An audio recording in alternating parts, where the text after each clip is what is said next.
Simplemente quería comenzar el día de hoy para redondear un poco lo que platicamos ayer de lo que es un paisaje sonoro, un soundscape.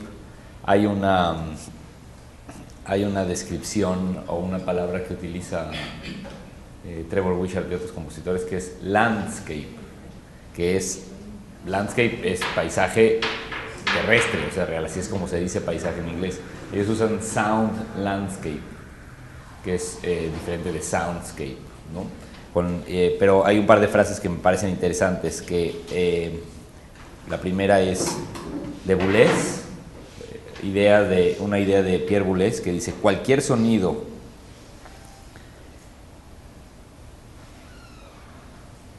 que tiene una evidencia de alguna afinidad con los ruidos de todos los días, cualquier sonido que pueda tener connotaciones anecdóticas puede convertirse en algo que está completamente aislado de su contexto sonoro. Puede jamás poder ser integrado al entorno.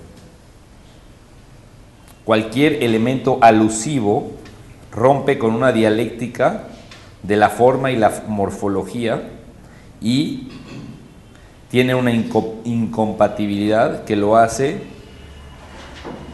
un problema realmente complejo para la concepción de crear estructura. Entonces Pierre Boulez dice, esta es de 1971, ese comentario, ¿no?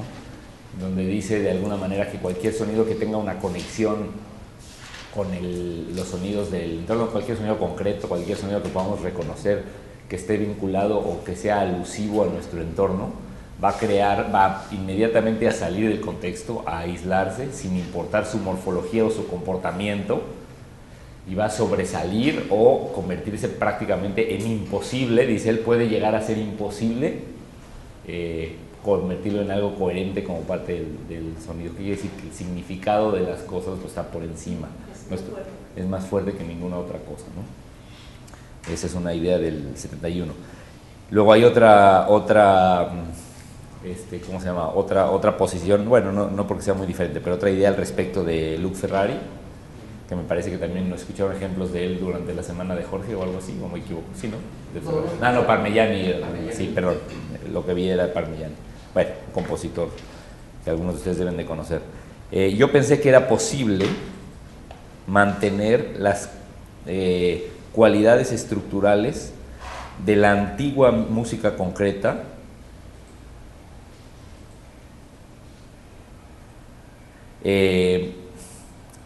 sin tener que deshacerse de la realidad del origen de los materiales. Y se habla en pasado. Yo pensé que eso iba a ser posible.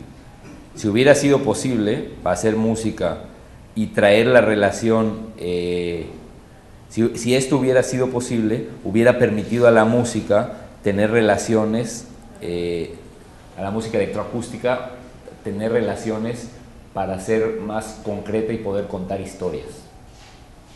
Si hubieras podido mantener las características de los sonidos concretos, tendrías la posibilidad de contar historias más literales de alguna manera, programáticas, ¿no?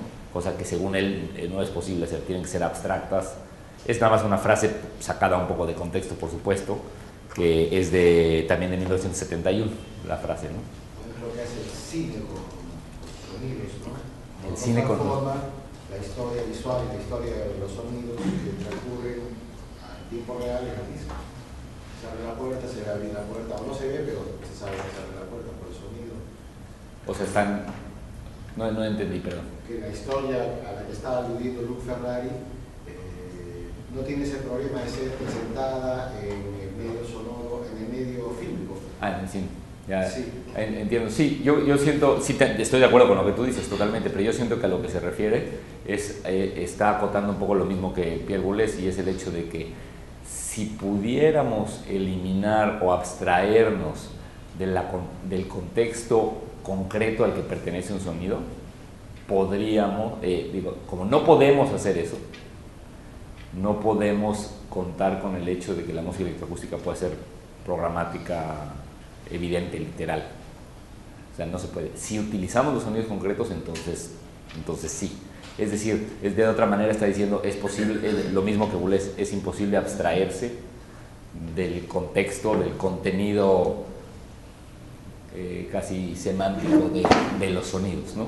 Ahora, lo que es interesante es lo que hemos conversado en estos últimos días, que eso es cultural y varía, pero lo que no varía y lo que no cambia es el poder de conexión de algunos sonidos con sus fuentes y lo que para el escucha representan. Pueden representar diferentes cosas, ¿no? Pueden para algunos ser reconocibles y para otros no, pero siempre van a jugar esa función. Eso es lo que es interesante. Y uno como compositor tiene que tener presente ese hecho. Entonces, a la hora de clavar tus signposts, regresando al inicio de estas conversaciones, tienes que saber que probablemente lo que dice ahí no lo van a entender todos. O no todos van a entender que la flecha, no culturalmente para todos el símbolo indica una dirección, pero todo el mundo se va a saber que ahí hay una información que sale del resto y que es imposible y que es necesaria interpretar y que es imposible evitar de alguna manera. ¿Sí? ¿Tiene lógica esa? Bueno. En el Tratado de Objetos Musicales, Pierre Schaeffer, perdón, sí, no, eso no importa tanto. No, eso ya lo vimos. Sí, esa es la parte que me importa.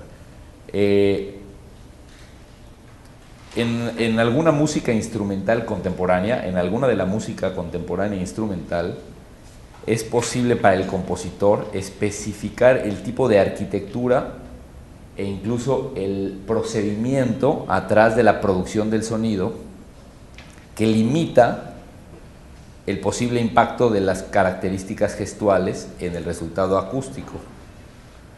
Cuando esa música instrumental contemporánea se escucha a través de parlantes, de alguna manera esta dislocación de la realidad, de no ver los instrumentos y escucharlo a través de la amplificación, te separa de la posibilidad de reconocer las fuentes como un elemento que ayude a la coherencia de la pieza.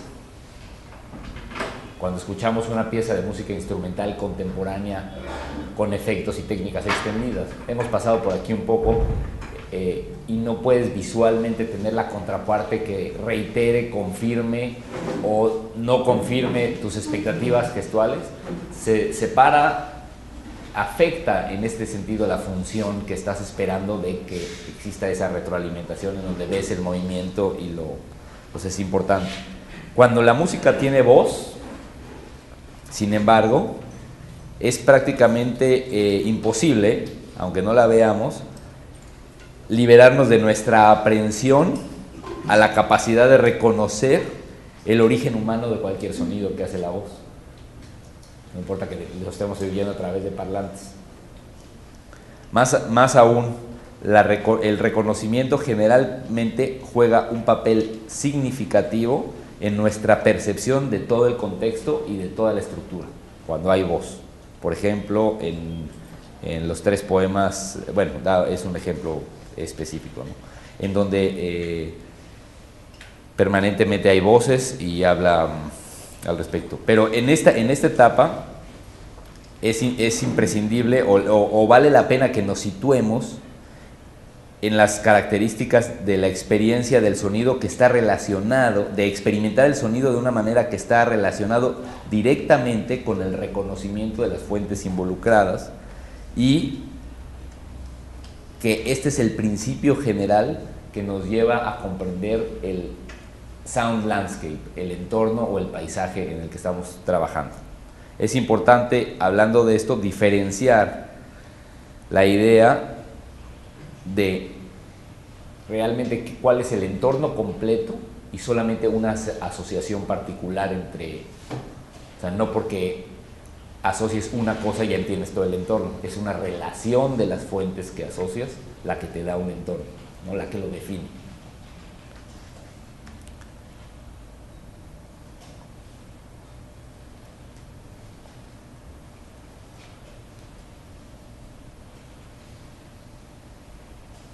Él hace un ejemplo interesante que dice que en la Sinfonía Pastoral de Beethoven hay una parte de una sección que es claramente para Trevor una imitación de los pájaros, que la hacen los alientos, y el ataque espectral es lo que logra ese objetivo. Ahorita se los leo con cuidado, pero lo que pasa es que me faltó poner el disco. Les voy a poner ese audio para que lo vean. Es que lo saqué ayer y ya lo...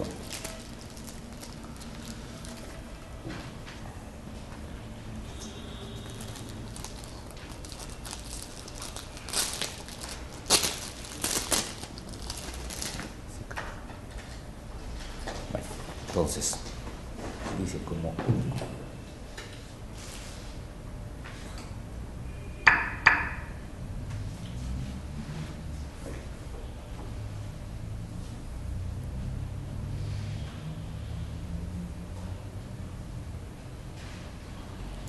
Dice, lo interesante de aquí, de esta aproximación de Beethoven, es como las características espectrales y de los ataques de los sonidos acústicos de los vientos madera están, de alguna manera, copiando a los pájaros, ¿no?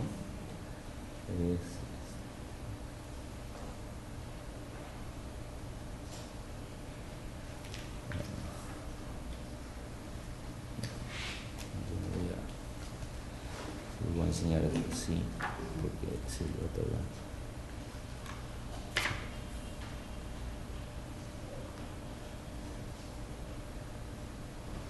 Bueno, está medio lento, se va a cargar si da tiempo, pero porque lo traía escaneado. Pero no sé si se alcanza a ver aquí. Esta es la partitura, esta es la parte de la partitura de la pastoral. Sí, porque todavía está medio lento.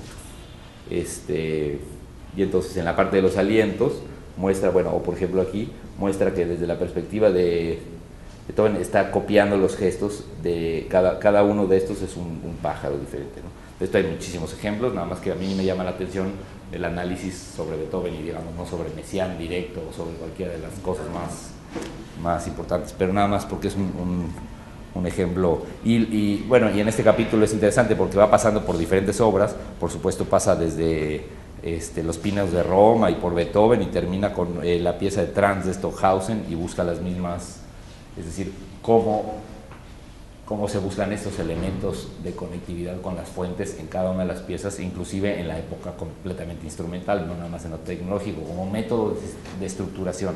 Y eso es lo que a mí me parece, ya un poco para resumirlo de estas últimas sesiones, interesante, y una de las cosas que sustenta el hecho de que el procedimiento de realización de los materiales es el mismo, o podría ser muy equivalente o muy similar cuando trabajas con tecnología o sin tecnología, porque tiene que ver con las funciones de los elementos que utilizas, es decir, qué están representando y qué conectividad tienen con el resto de sus elementos, ¿sí?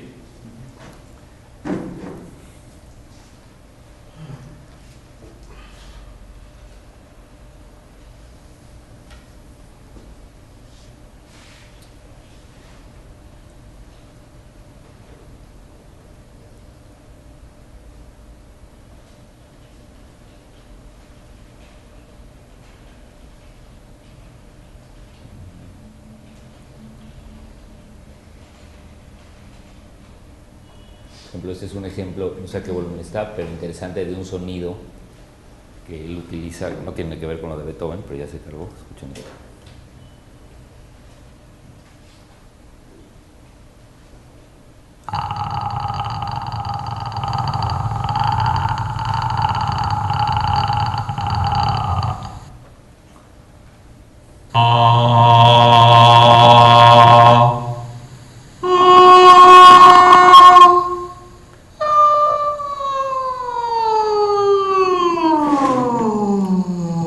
Todos son como ayer, fuentes, digamos, guturales, por usar el mismo término que usamos ayer para la pieza de Pablo. Aquí no hay transformaciones de ningún tipo, todas son de cero.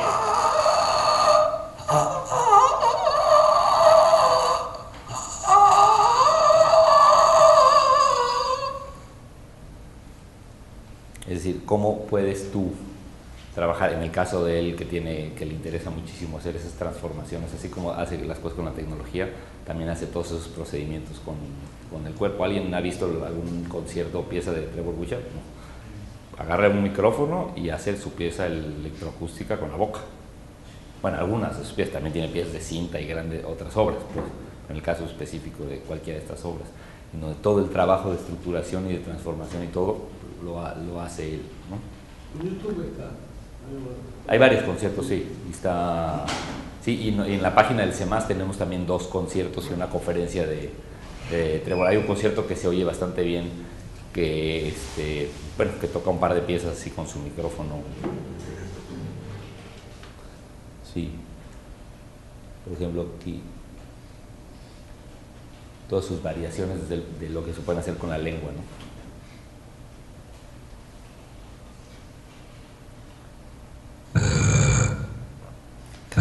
Cambiando la posición de la lengua.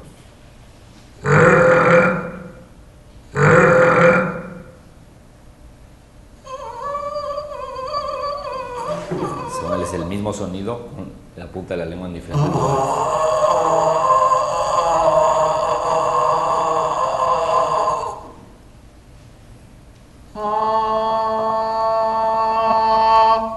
Esta es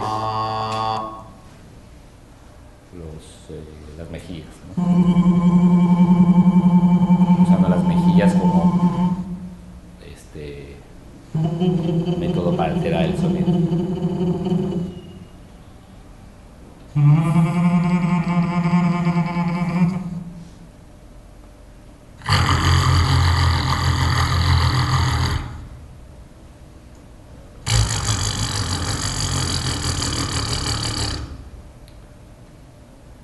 Estas oscilaciones de la lengua.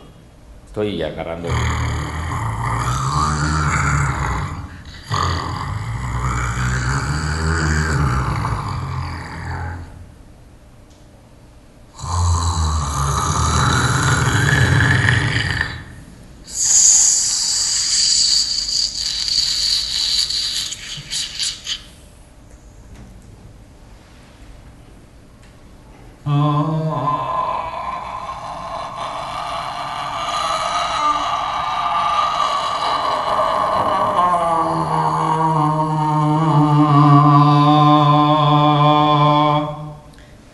Aquí empiezan los sonidos que tienen una entonación específica.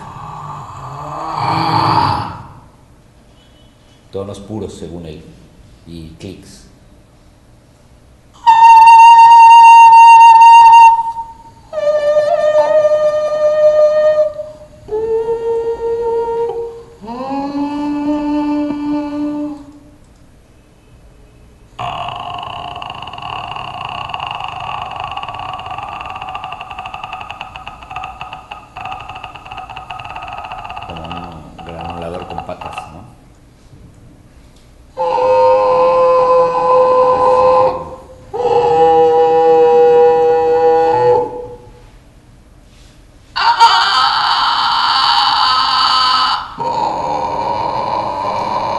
Entonces, ¿cómo puedes?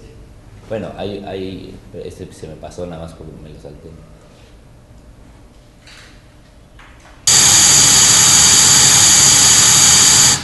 En su catálogo de sonidos tiene todos esos sonidos que les he ido mostrando, bueno, muchos más, cada uno en realidad dura 2 minutos o 1 minuto. Yo nada más les puse los primeros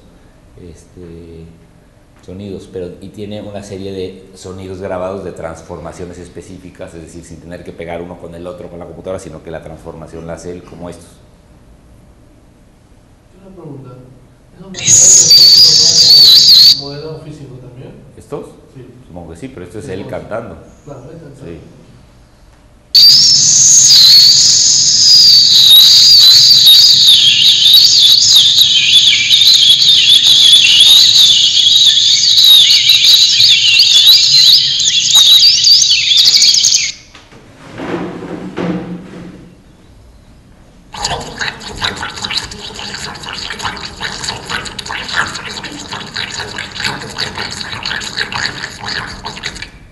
Y luego tiene unos ejemplos de lo que hace con esos materiales.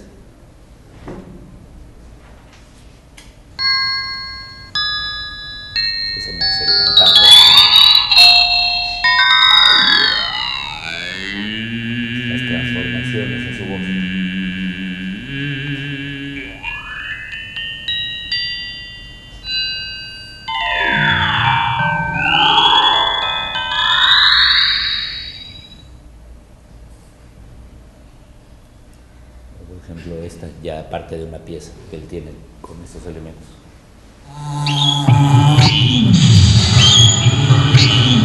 Ya con la organización de los materiales. Todos los puedes ligar a la fuente.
Bastante impresionante cómo se logra la pieza, a pesar de que la pieza ya le puedes identificar la edad, digamos, en el medio, por el tipo de grabación y por la limpieza, es muy interesante cómo la lógica de desarrollo y de la utilización de las fuentes transgrede, o sea, va más allá de eso, está claramente separado, o sea, puedes identificar la obra, la estructura, la lógica, sin que necesariamente las herramientas o la calidad de lo que está ahí estorbe, ¿no? Bueno, eso creo yo, porque nadie pone en duda que no se oye tan cristalino como se podría oír hoy la producción.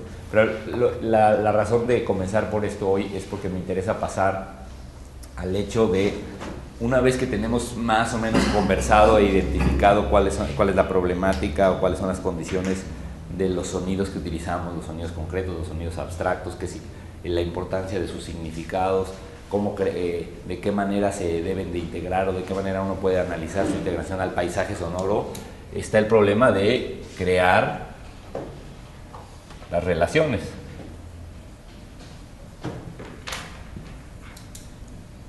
Es decir, ¿qué se puede hacer para relacionar unos con otros? ¿Cuáles son las maneras, cuáles son los ejemplos interesantes en donde pueda ir uno más allá de simplemente ponerlos simultáneamente en el tiempo, ¿no? ¿Cómo piensas las relaciones? ¿Cómo justificas tus razonamientos para vincular el material que tienes y la evaluación de lo que hiciste, ¿no? Un poco que vaya más allá de todos los sonidos provienen de la misma fuente, ¿no? Que puedas ir identificando sus morfologías, sus características espectrales, por supuesto su impacto en la posibilidad que tienen de generar gestualidades y todo eso, para que puedas ir tomando las decisiones de organización. ¿Cómo los relacionas entre sí? Eso es lo que me importaba empezar a cubrir en la mañana de hoy. Entonces, el proceso composicional, cualquiera que sea, en cualquier ámbito, con o sin tecnología, es un proceso que sucede a múltiples niveles al mismo tiempo.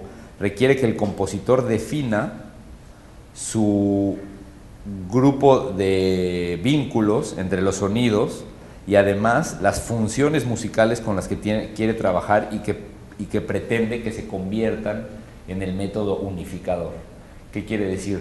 Que si uno elige un sonido en especial como lo que veíamos ayer en el espectro de soltar energía en la pieza de cinta, si tú consideras que ese gesto va a tomar una función relevante en la estructura de la pieza, esa es una decisión conceptual que tienes que ir organizando en tu obra y que tienes que ir siendo coherente con ella. Puedes cambiar en el camino cuando descubres que no resultó tan impactante o tan útil como tú creías, pero tienes que irlo evaluando de manera permanente. Es decir, que al mismo tiempo tienes que pensar en las opciones musicales y la posibilidad que tienen de crear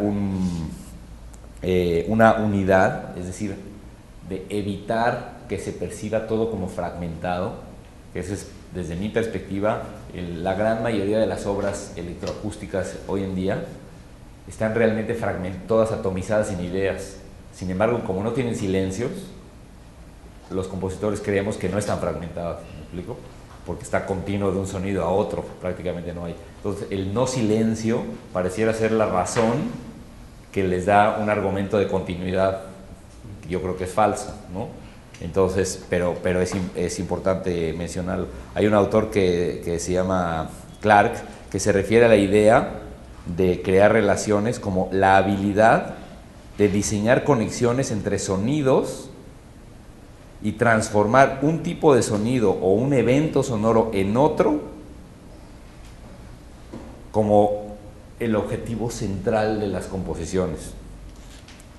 Si consideramos la música acusmática como un proceso de interconectar muchos individuos acústicos diferentes en un mundo coherente de sonido, el compositor tiene el objetivo o la tarea principal de diseñar un entorno inclusivo sin destruir la identidad sonora de cada uno de los elementos. Les vi cara de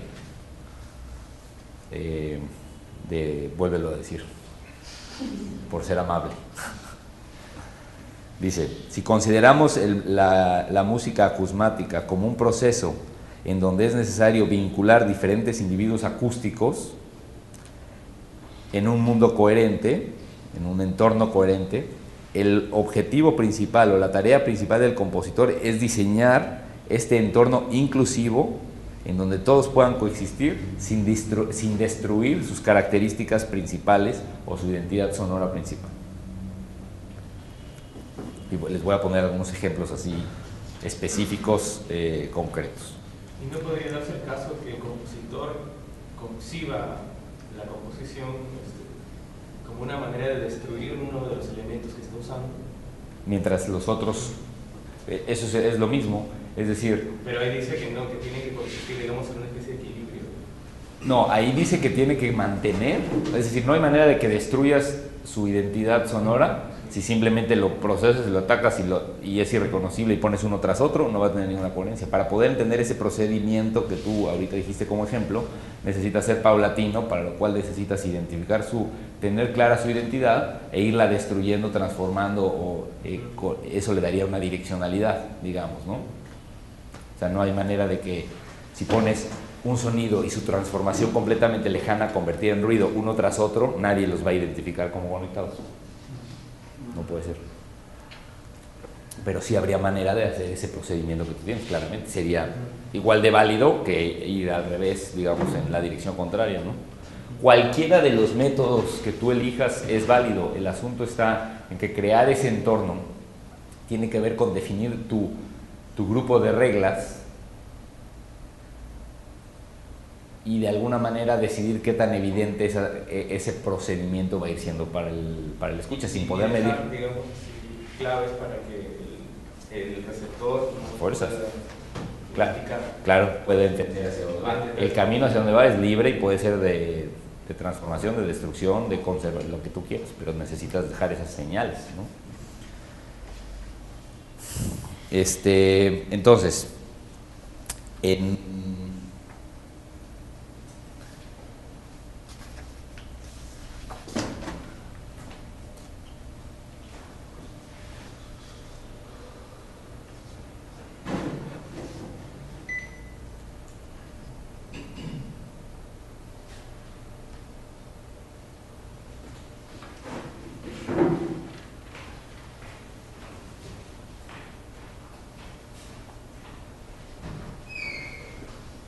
ahí está.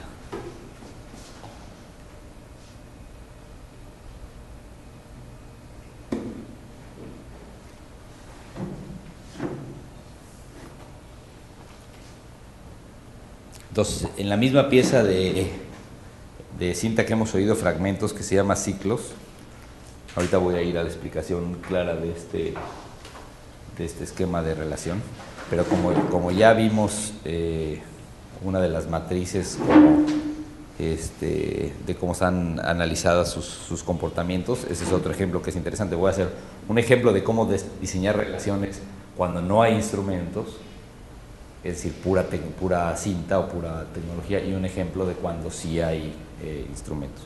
Entonces, el desarrollo de esto se ve, en una pieza electroacústica es especialmente importante mantener esta idea de que las cosas suceden simultáneamente, que es multidimensional, porque no está esta guía instrumental directa y evidente. El proceso de desarrollar las relaciones debe estar, en el caso de una pieza electroacústica, o en este caso de esta pieza electroacústica, basado en 3 niveles específicos: las características espectrales de los sonidos, que ya lo hemos cubierto muy bien cuáles son y cómo serían, pero ahorita voy a dar los ejemplos; las transformaciones y la morfología, el comportamiento de estos espectros en el tiempo.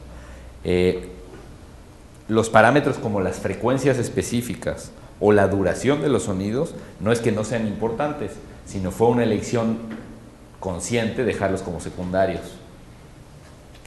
¿Sí? Entonces es como tu jerarquización del trade, arbitraria si quieres, no hay ninguna razón concreta más que la intención de que sea más importante su comportamiento morfológico que otra cosa, para que puedas tomar la decisión sobre cada uno de los sonidos.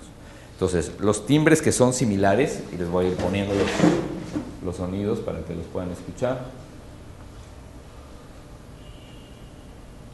Son estos.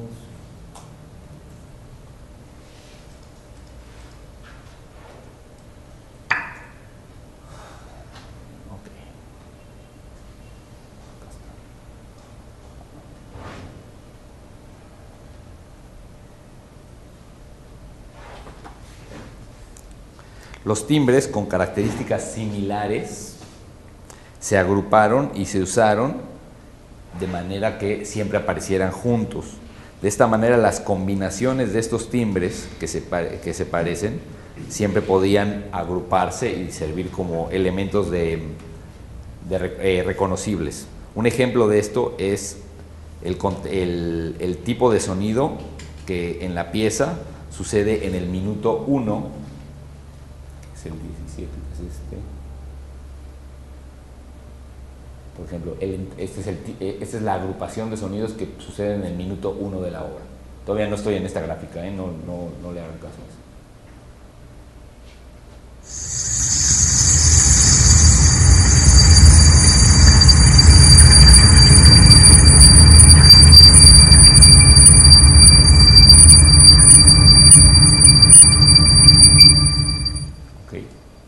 Con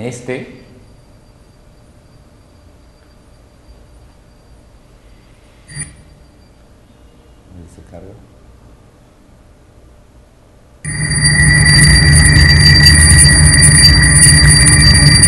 Es muy similar, que es el principio del segundo movimiento.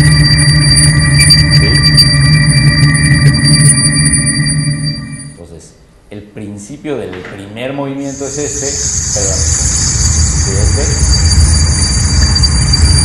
tiene más o menos los mismos elementos a partir de aquí. Claro, el principio del segundo movimiento es este.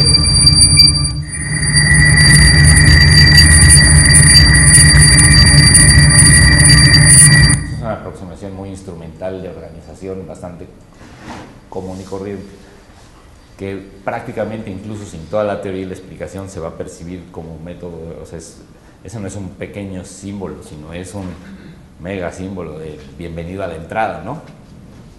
Entonces,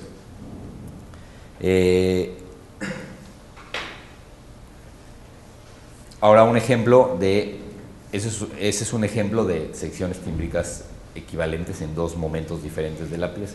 Ahora un ejemplo de transformaciones equivalentes o procesos aplicados muy similares que permiten también un reconocimiento, es decir, que no nada más oigas el mismo mundo sonoro, sino en otros momentos oigas que a un sonido le pasa una cosa y más adelante le pasa lo mismo, ¿no? Que es decir, como una manipulación aplicada a materiales con diferentes características, pero que de alguna manera son transformaciones similares. Por ejemplo, ¿no? Esto es en el primer movimiento de la obra, en el minuto 4.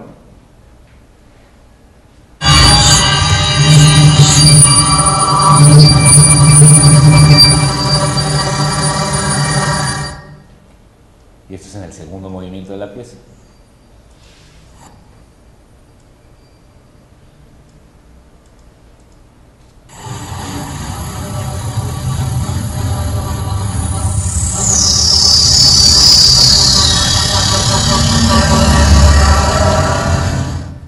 ¿Están de acuerdo que la voz tiene tratamientos similares? La primera.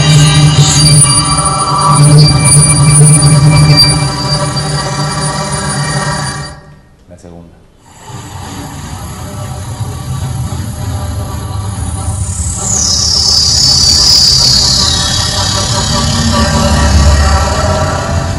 No son los mismos gestos, o sea, no hace exactamente lo mismo. No es un fragmento del mismo sound file puesto en el segundo movimiento, pero es un proceso que claramente es el mismo, con otros parámetros o con un resultado que puedes ligar y que te sirve como manera de generar una relación. Entonces este es un sistema que de alguna manera se llama, bueno, le llamo yo transformaciones equivalentes, que en este caso es un proceso granular fuerte aplicado a las voces y que está, aunque tiene parámetros variados, se aplica exactamente al mismo archivo de la voz y está en el primero y en el segundo movimiento, ¿no? Finalmente, la articulación de ideas musicales puede ser, evidentemente, una manera muy poderosa de generar relaciones, ¿no? Y la morfología de los sonidos ayuda mucho para combinar esas ideas. En este ejemplo particular, las frases de la obra están definidas por elementos y sus transformaciones, pero sobre todo por la parte del ataque, o sea, los resultados que dan esas transformaciones en el ataque del sonido, características especiales y sus posibles combinaciones, como por ejemplo lo que van a ver aquí. Sí. También para crear relaciones es importante la superposición de materiales. A ver, distintos. Pues lo que yo digo justamente es que la superposición de materiales no es una manera de crear relaciones. Yo digo que no. Yo digo que la manera de crear relaciones, es decir, entiendo lo que dices, porque cualquier cosa que pongas al mismo tiempo lo relaciona. Pero yo creo que justamente lo importante es encontrar estrategias que vayan más allá de poner temporalmente dos cosas al mismo tiempo, ¿sí? Y que yo esté hablando y haciendo así, pues evidentemente ya crea una relación, no digo que no, pero tiene que haber un razonamiento del vínculo entre esas relaciones y no nada más por ponerlas temporalmente. Yo lo que digo es que justamente ponerlas al mismo tiempo no es una estrategia para relacionarlas. Esa es mi postura. No porque no se relacionen, sino porque no se relacionan por estar al mismo tiempo, sino por otra cosa o por otra razón, ¿sí?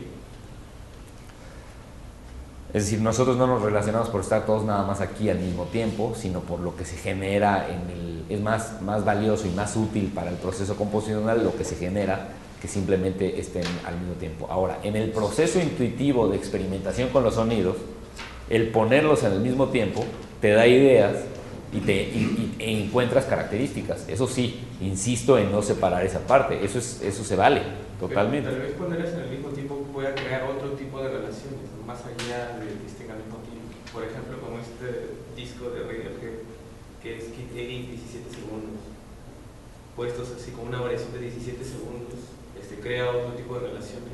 Pero esas relaciones, es decir, hay un concepto atrás de eso, no fue aleatorio, es lo que quiero decir. Por supuesto que crean muchos y además quien las escuche, ¿sí? Pero si tú agarras y pones todos estos discos al mismo tiempo y te sientas a escuchar... el resultado que obtuvieron no fue pensado inicialmente así. Pero no importa, lo dejaron en el disco conscientes, o sea, se queda, tú tomas la decisión. Por eso digo que en el aspecto intuitivo de experimentación al principio tú puedes hacer lo que quieras y aparecen las relaciones que a ti te parecen interesantes en el proceso. Es como improvisar en el piano, es la manera más valiosa de generar materiales. Con la tecnología tienes todas las posibilidades técnicas para poder combinar, para poder poner cosas al mismo tiempo, para ponerlas al mismo tiempo pero en lugares espaciales diferentes, para ponerlas al mismo tiempo con procesos espectrales contrastantes y empezar a encontrar cómo se comportan los materiales y encontrar un patrón de interés para ti, a través de juzgar, acomodar y organizar tus materiales, ¿sí? Entonces, por supuesto que es muy valioso y puede ser el método de generación de materiales que tú utilices y que más te guste y que más ideas te dé. Pero ponerlas al mismo tiempo no genera las relaciones. Lo que genera las relaciones es identificar lo que está pasando en lo que pones al mismo tiempo. Entender lo que a ti te parece interesante y entonces que esa relación tome una función estructural en la obra X, la que tú quieres. ¿Sí? ¿Tiene lógica? Entonces, pero, maestro, en sí. ese sentido, si nosotros miramos ese criterio en Beethoven, ¿la armonía entonces tendría sentido o no tendría sentido? Tiene mucho sentido, ¿no? Yo creo. ¿Por qué no? ¿Cuál sería la condición en la que no tendría sentido? La misma que... La armonía es la relación entre los sonidos. Sí, claro. Es lo que controla el espectro, ¿no? Si lo quieres ver electroacústicamente. La morfología espectral de la pieza es su armonía general. Creo yo, esa sería mi posición con una pieza como esa, en donde los momentos característicos de cambios espectrales son las secciones armónicas de la obra, por ejemplo. Justamente cuando tú dijiste el término acusmático, que volviste a repetir, hablaba que todo tenía sentido cuando había un contexto que lo validaba o lo definía. Entonces creo que en ese sentido el contexto valida una superposición también. ¿En el sentido de Beethoven? En el sentido ya electroacústico. Tal vez el superponer dos elementos aisladamente puede que no cobren mucho sentido y que no haya mucha relación. Sí. Pero a nivel contextual, lo que tú explicabas ayer, estructural y contextual, puede que sí a futuro se convalide eso, ¿no? ¿De qué dependería que a futuro se valide? Yo creería que el entendimiento de la pieza, no necesariamente tenemos que entender en el instante lo que se va a desarrollar. Ese es el punto central. Pero si nunca sucede una acción que lo valide, entonces no es coherente que haya sucedido. Es que La música necesariamente es un arte y un proceso de percepción temporal. Requiere los elementos que van a venir después para validar los anteriores. claro. Y lo que genera la expectativa, la direccionalidad, es justamente eso. Lo que acaba de decir es decir, ¿y esto por qué se vale? Se vale por esto. O después lo validas. A mí eso es lo que me parece lo más interesante, porque es un lenguaje que es capaz de 2 minutos después darle razón a lo que dijiste 2 minutos antes, que en otros lenguajes es muy difícil, ¿no? Sí. Entonces, por supuesto que es lo que dices, para nada se tiene que validar es todo el tiempo, pues sería lo más aburrido del mundo. Tienes que entender la direccionalidad, pero si se quedan cabos sueltos, son distracciones inútiles de la dirección de la pieza. No sé, a mí me parece un poquito más complejo de asimilar lo que decía Michael, y por eso ponía el ejemplo de Beethoven o música tonal en general, cuando hay una dominante que no resuelve en el momento, ¿no? Con lo que decía Michael, que de pronto fue fortuito o no, 2 eventos de manera simultánea, me parece mucho más complejo entender a futuro el contexto de la situación, ¿no? Eso es realmente... Si tú dejas una cadencia sin resolver y lo vuelves a hacer 3 veces en el camino, la puedes validar. ¿O no? Sí, claro. Entonces, la manera más superficial y común de validar algo es repetirlo. Ahora, repetirlo en un contexto no idéntico, novedoso y que se entienda como repetido para validar es muy interesante. Y te voy a dar un ejemplo que muchas veces uso que puede ser medio causar asperezas, porque me ha pasado más de una vez, y es que no hay poder alguno, no hay manera de que una obra musical no funcione su principio, que empieces mal una obra. No hay principio malo, no existe eso. No importa lo que pongas al principio, siempre funciona. ¿Por qué? Porque como no has entrado en el proceso de generar el contexto en el que se valide o no se valide, cualquier principio es bueno. Desde Beethoven hasta ese, es exactamente igual. Lo que realmente tienes que lograr es el entorno de dirección, digamos, transparente hasta donde tú quieras, pero funcional para validar eso. Entonces, con la tecnología tenemos el peligro de que exploramos, ponemos, y escogemos y ponemos temporalmente sin ninguna lógica, solamente por el hecho de superponer, por poner al mismo tiempo, porque la tecnología te lo permite. Puedes poner al mismo tiempo la cantante con el sonido de Marte, con lo que grabaste, con el instrumento, ¿me explico?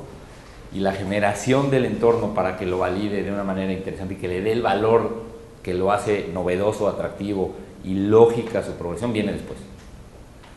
Voy a hacerte una pregunta, no sé si de pronto me desvío un poco del tema, pero cuando tú haces una obra, no importa cuál, tú nos has enfatizado claramente en que uno es el que descubre las lógicas y le da la coherencia, ¿cierto?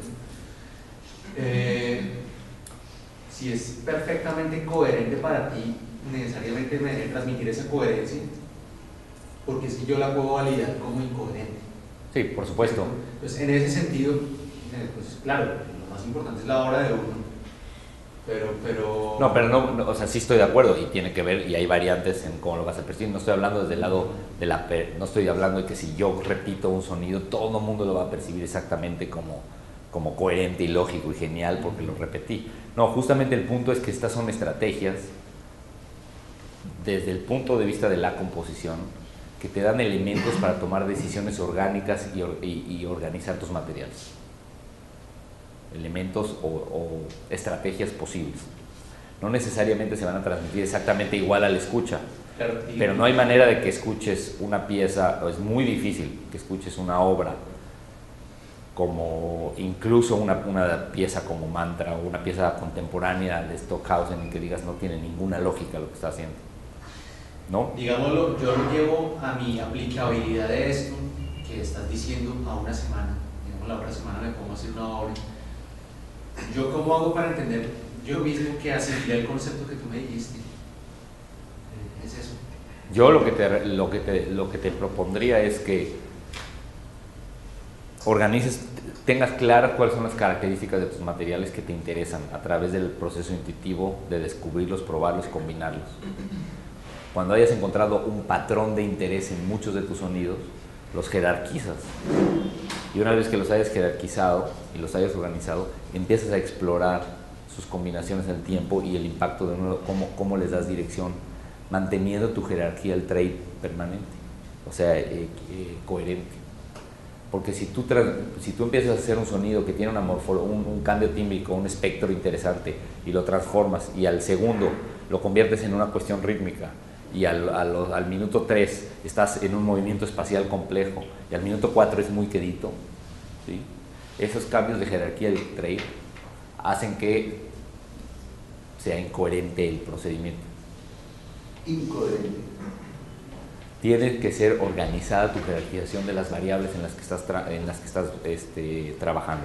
Básicamente, en el proceso de percepción no somos capaces de escuchar 2 o 3, o sea, más de 2 cambios paulatinos en variables del trade. No puedes darle seguimiento a un cambio espectral, a un cambio espacial, a un cambio dinámico, todo al mismo tiempo.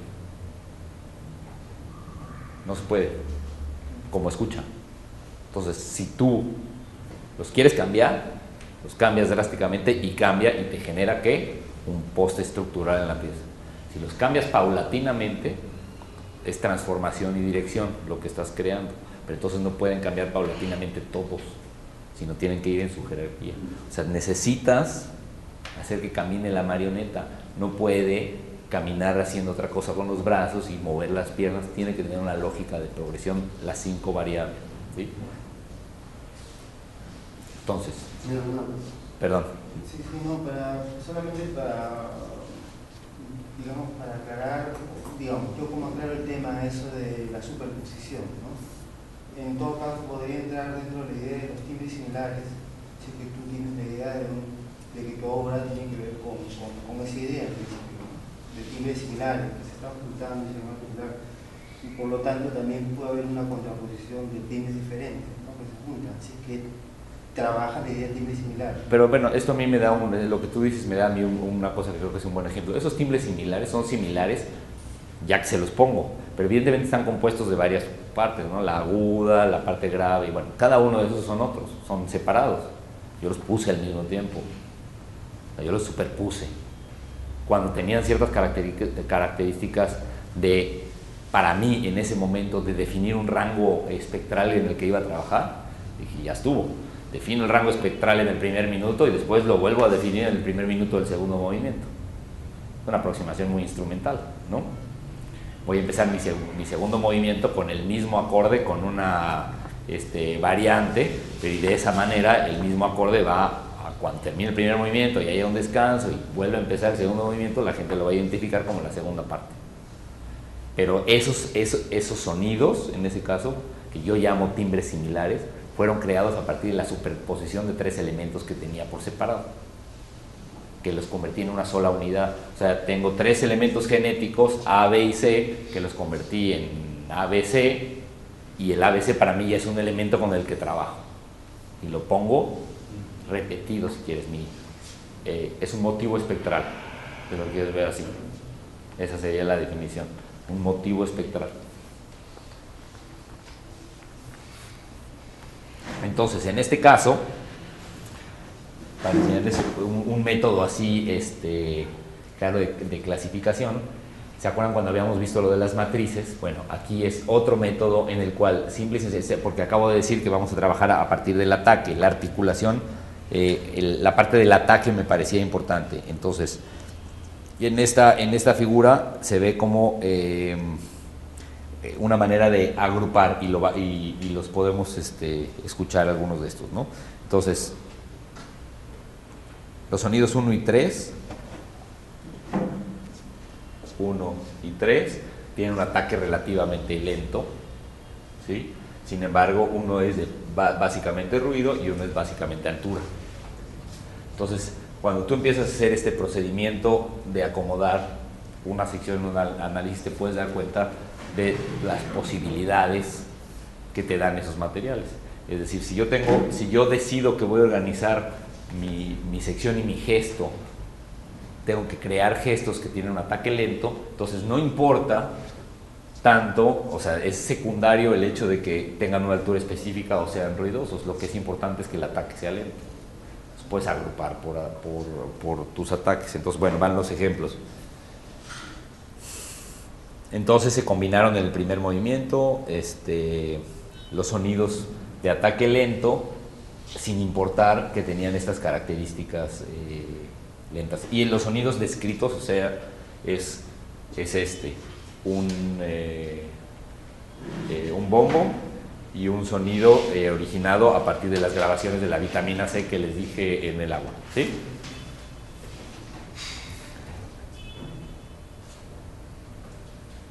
Va.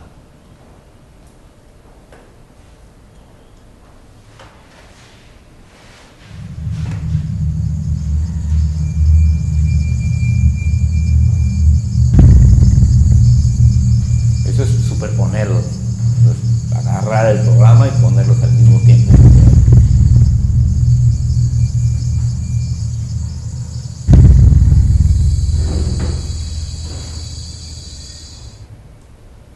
Entonces,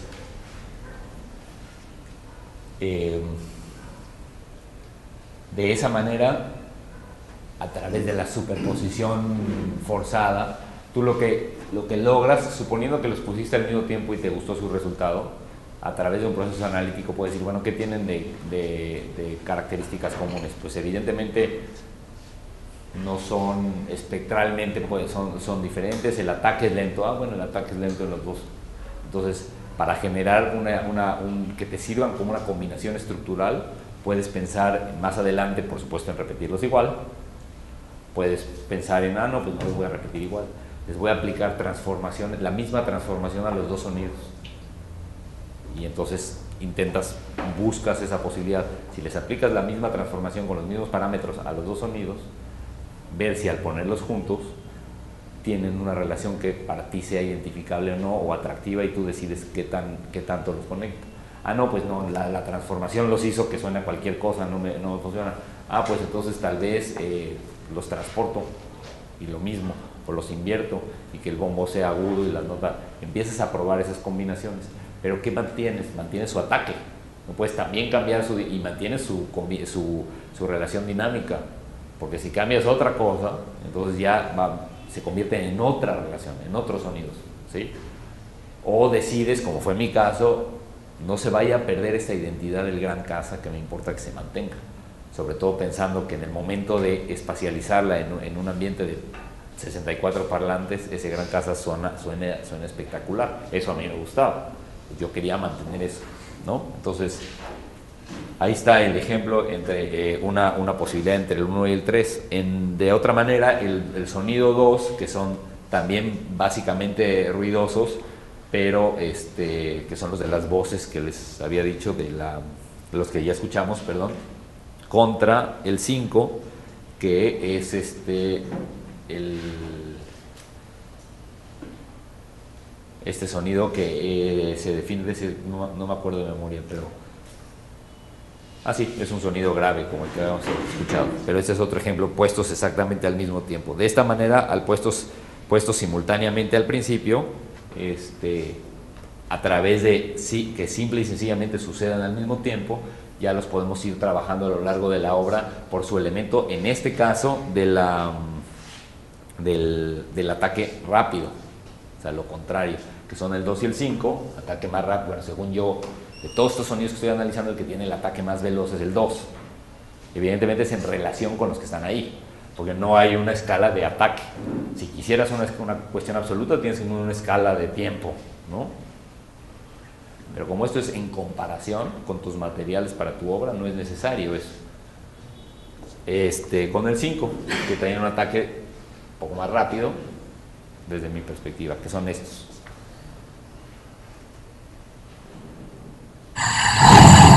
Perdón, es que se...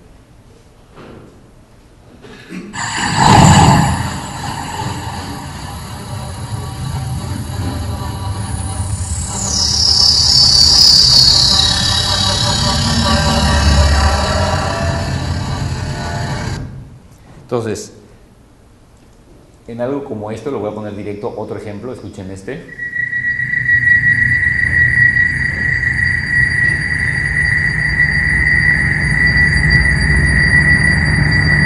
Se van metiendo sonidos nuevos, como por ejemplo el 6,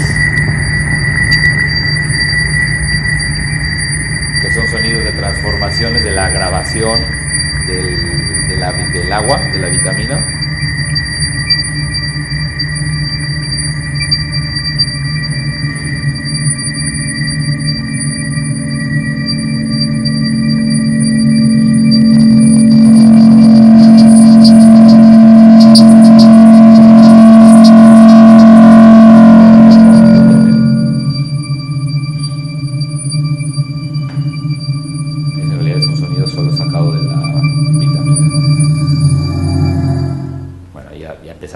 Y se detiene. O que es como crear, que tiene los sonidos, es una parte más corta, en donde es un ejemplo de cómo generar acelerandos y aumentos de velocidad interna en los sonidos, a través de los mismos gestos de las voces.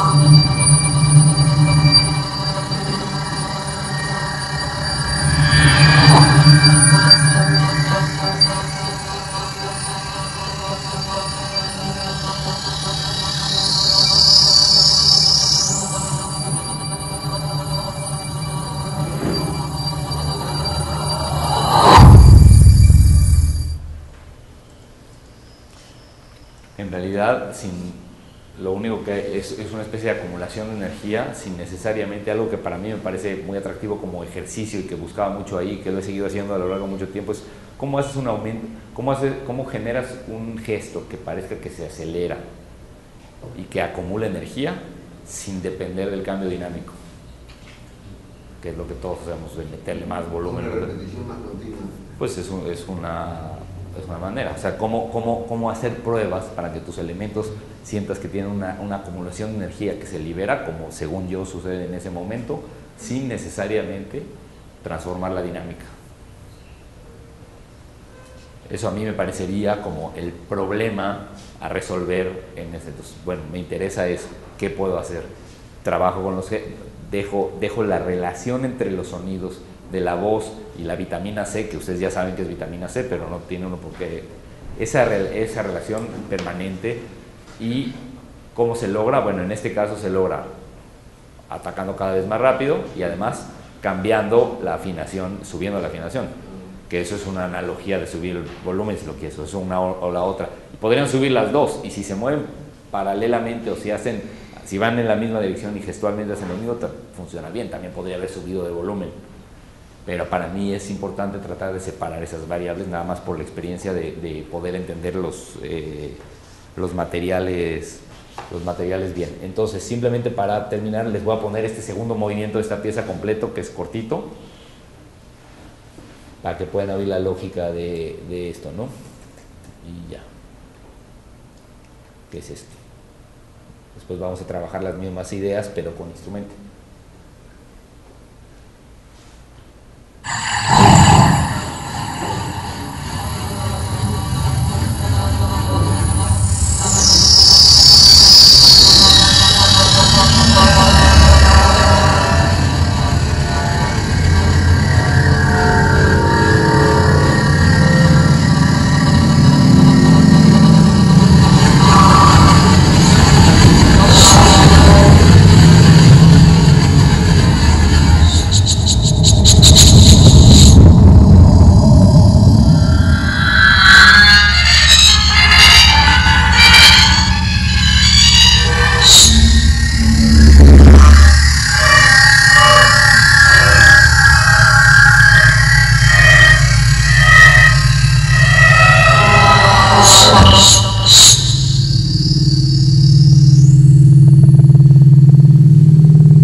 ¿De qué es ahora? ¿Quién es qué? Ahora ¿Cómo se llama la obra? digamos, Iván. No, no lo habíamos escuchado. Sí, una pregunta. Bueno, ahí trabaja como primera opción, digamos, de articulación, lo que es, ¿cierto? Rápido. Exacto. Bien, obviamente ahí se escuchan ciertamente ciertos momentos donde el pitch se siente, pero no son una mayoría. Por otro lado, me doy cuenta que la mantención de los sonidos también es importante para esta... La mantención, no, el mantener este rango del superagudo y el grave y trabajar en medio, o sea, como, lo que pasa es que no les puse el primer movimiento, este es el segundo movimiento que es proporcional, lo que les decía que es proporcional al primero. La pieza se llama, que la idea es que, se llama ciclos, ¿no? Se llama así. La primera se llama stop, que es lo que dice la voz, ¿no? Y la otra simple y sencillamente es al revés, ¿no? Y está organizada exacto al revés, así. Y entonces, que es bastante, digamos, básico y sin chiste, pero la idea es que este entorno espectral marcado se mantiene a lo largo de toda la pieza y se marca con el bombo y con la vitamina C, digamos, con la granulación aguda, y a partir de ahí funciona todo y se van dando estos momentos de liberación de energía, tratando de que no sean a través de la dinámica, sino de otra manera de acumular. Pero digo, pero los sonidos tienen una larga duración, pienso. La mayoría del tiempo son sonidos que se extienden, ¿no? O sea, hay gránulos que, claro, aparecen ahí, Sí. pero en general... Bueno, sí. Sí, está ahí, sí. Pero eso... Digamos, pues sí, puede ser un nivel de articulación. No, sí tienes razón, ¿no? Por supuesto. Y sí sería una manera de encontrarles... Pero lo que pasa es que es como decir que, digamos, que las cuerdas se quedan sonando. Es decir, sí, en esta obra prácticamente no hay sonidos cortos como la otra que escuchamos ayer o las otras electrónicas, que son todos elementos. En eso tienes razón. Pero tiene que ver más por cómo va fluyendo. Claro. Que... En tu sentido, digamos, esta sería la última jerarquización o cierto. Sí, exacto. Pero definitivamente es una característica, estoy de acuerdo con ella. Pero lo que no hay es una utilización de esa variable, de esa característica para organizar la pieza. Eso es lo que no hay.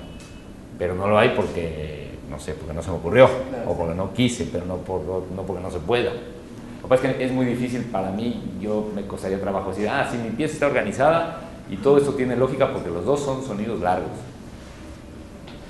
Como que, no, en este caso porque todos los sonidos son largos. O porque todos son largos, es un poco como decir, porque todos los sonidos vienen de la boca ya. O sea, creo que se necesita algo más complejo. Ese es el principio de una caracterización, pero no el final. Eso es lo único. Hacemos un descanso y seguimos.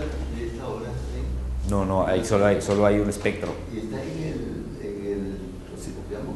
Sí, pero es un análisis espectral. Es esa que les mostré el primer día de que cada hoja dura 1 minuto. Sí. Es ese. Sí. ¿No se puede superponer al mismo tiempo? ¿El espectro? No, se podía...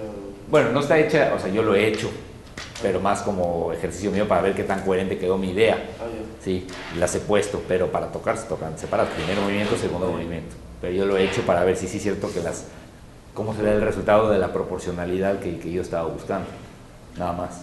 Pero no están hechas para tocarse en vivo superpuestos, ¿no? ¿Cuánto dura? Esta que escuchamos, que es el segundo movimiento, dura 5 minutos y la primera dura 8 minutos, o sea, muy bien, ahora seguimos. Sí, la primera dura 8.